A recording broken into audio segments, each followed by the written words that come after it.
জীবনসঙ্গী খোঁজার দৃষ্টিভঙ্গি সবার আলাদা, তবে তপব্রত রায়ের লেখাটি আমার খুব ভালো লেগেছে, তাই তোমাদের সাথে শেয়ার করলাম। জীবনের পথ চলার সঙ্গী খুঁজতে গিয়ে আমরা কত রকম হিসাব কষি, চেহারা, অবস্থান, অর্জন, আরও কত না বাহ্যিক মাপকাঠি।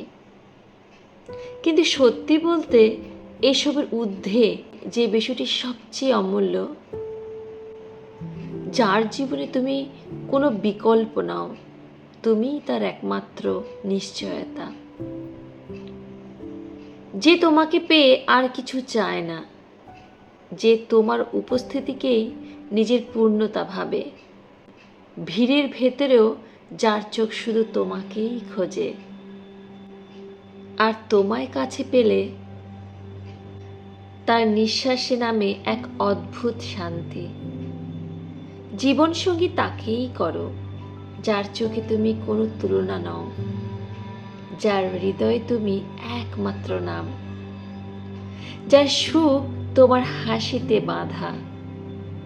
সে তোমায় পেয়ে নিবৃত্তে বলে, এই পাওয়া আমার সকল প্রার্থনার শেষ।